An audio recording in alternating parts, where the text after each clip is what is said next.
Hi everyone, this is Amy Johnson Crow, and welcome to this week's Archives.com live stream. So glad you could join us this week.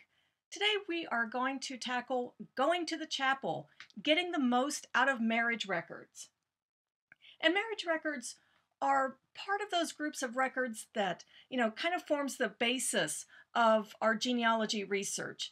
We like to find birth records, marriage records, death records. It's sort of that basic the basic three vital records that we try to find. So when we're working with marriage records, it's a good idea if we can really get the most out of them. So that's what we're going to be doing for the next few minutes, is taking a look at ways that we can use marriage records to get more than just the name of the groom, the bride, and the date they were married. So let's go ahead and get started. Now, I think it's important before we really get into this is to talk very briefly about the types of marriage records. Oftentimes when we think about, oh, I found their marriage record, what we're often referring to is their civil marriage record. And that would be the marriage that's recorded in the courthouse. Now, it could be recorded at any number of offices depending upon what state you're working in. It could be in a probate court or a chancery court or a clerk of courts. It just depends upon what state you're working in and where they record the civil marriage records. But there are also religious marriage records, and this would be the record of the marriage in the church. So if the couple got married in the Lutheran church or the Catholic church or a Baptist church, would that church have a record of that marriage? And it's going to vary from denomination to denomination as to whether or not they even record marriages. But it's important to note that a couple can have both. They could have both a marriage record, a civil marriage record recorded in the courthouse, and they could also have a religious marriage record at the church. So that's something to keep in mind when you're working with marriage records.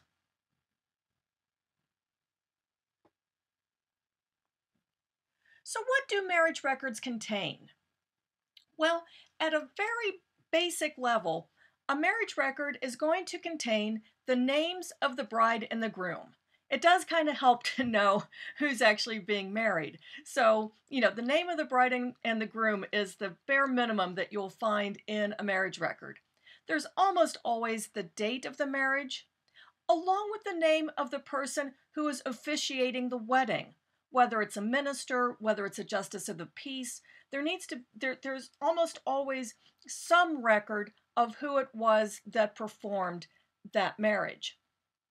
And as we're going to see, even the most basic of marriage records can give us other clues, both in terms of direct information as well as clues that we can follow up on for further research. So here's what I like to call an awesome marriage record. This marriage record is from the state of Washington. And if only all of our marriage records that we look for in our genealogy were this robust and this complete. I love all of the information here because it's giving us the date of the license, the full name of the groom, his age, his color, the number of the groom's marriage. And in this case, they're actually specifying that it's one marriage and then, clarifying it that this one, that this is his first marriage. We have his residence, his birthplace, his occupation, his father's name, and his mother's name, along with her maiden name. And then we have similar information for the bride, her full name, and a maiden name if she had been a widowed, but it's lined through. Her age, her color, the number of the bride's marriage, again, it's just saying this one, her residence, birthplace, occupation, parents' names, and then the date and place of the marriage, and by whom they were married. And this one even lists who the witnesses to this marriage are. So, are these friends of the bride and groom? Are they related somehow? We don't know, but we do know that they are, somehow, if not related to the bride and groom, they're somehow associated with them. They could just be friends, but that can also give us some good clues for further research.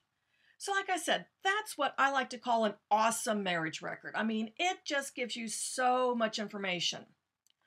Unfortunately, not all marriage records are like that. Sometimes they're like this marriage record out of Osage County, Missouri. And as you can see, we've gone from having this wonderful, lots and lots of questions and lots of personal detail to just very basic information. So we have the fact that they were married on the second day of January, 1876, by W.M. Hunter, a justice of the peace, within the county of Osage in the state of Missouri, at his office in Benton Township. So he is married, he's recording that he has married Mr. William P. Kirkendall to Miss Mary Isabel Perkins, both of Osage County, Missouri. So that's a pretty basic marriage record, but look what clues it's giving us about the bride. Again, mentioning that he was marrying Mr. William P. Kirkendall to Miss Mary Isabel Perkins. So since he's listing her as Miss Mary Isabel Perkins, we can conclude from that she is an unmarried woman at the time of this marriage. So chances are Perkins is her maiden name. And we know that she's not married at this time. And we also have the clue that both of them are from Osage County. Again, I'm a firm believer that any time that you can put one of your ancestors in a specific place at a specific time, you're going to have more success with your research. So compare that to this marriage record out of St. Louis County, Missouri, where it's being recorded the marriage of Jacob Reister to Mrs. Maria Zahn. So instead of having the clue that she's an unmarried woman, in this case, she's referred to as Mrs. So we don't know if she's widowed or if she's divorced, but we can conclude from this that this is not her first marriage. And chances are Zahn is not her maiden name. So, getting some clues from how the bride has been described.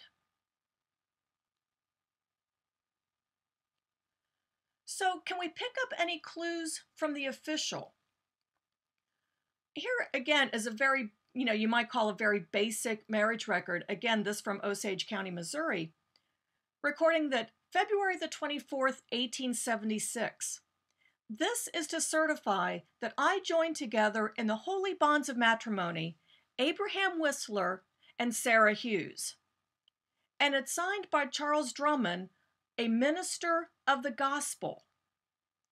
Now, that's a clue that we should use that, hey, this man who has married Abraham Whistler and Sarah Hughes, he's a minister. Could there be church records? In this case, we don't know exactly what church Charles Drummond is affiliated with, so we'll have to do a little bit of research on him to see what church he's affiliated with, and that way we can try to tap into some of those church records that might exist to go along with the civil record. Because remember, there could be both a civil and a religious record. And this notation, minister of the gospel, is a clue that we should follow up with some church records.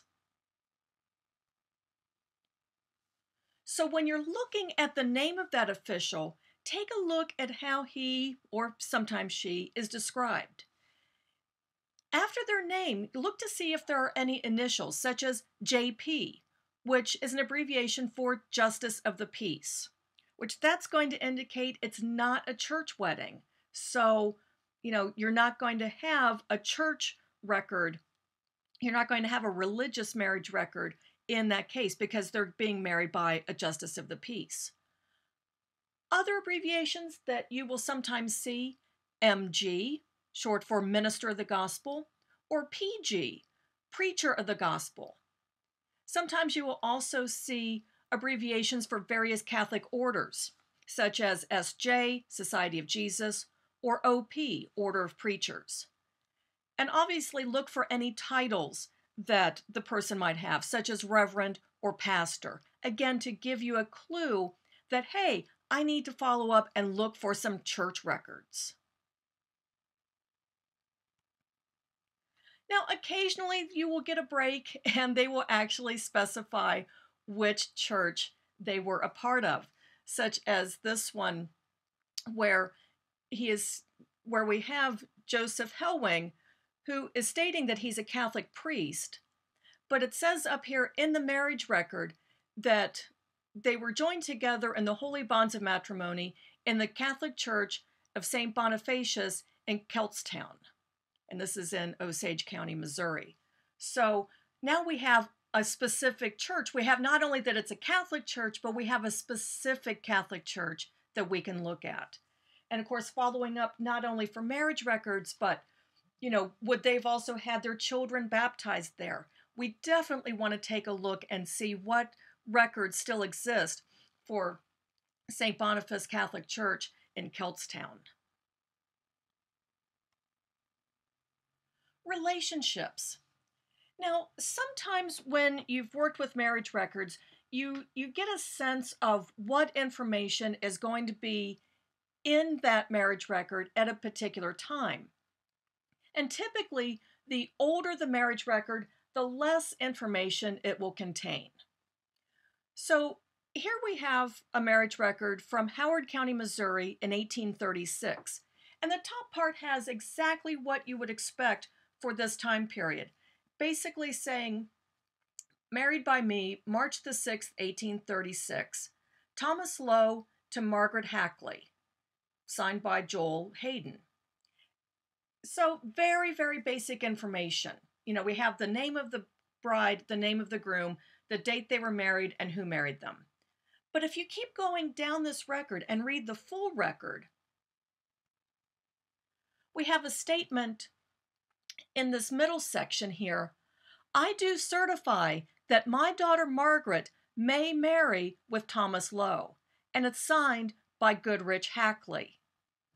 So why is he giving permission? Perhaps she was underage, and at that time, an underage woman needed the permission of her father to be married. So that might be, pardon me, that might be why we see a statement of relationship. So here we have the father's name and actually stating that Margaret is his daughter.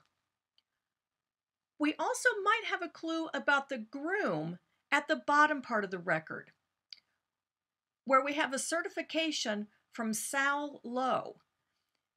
And it's stating, he affirmed to me that he saw Goodrich Hackley sign his name.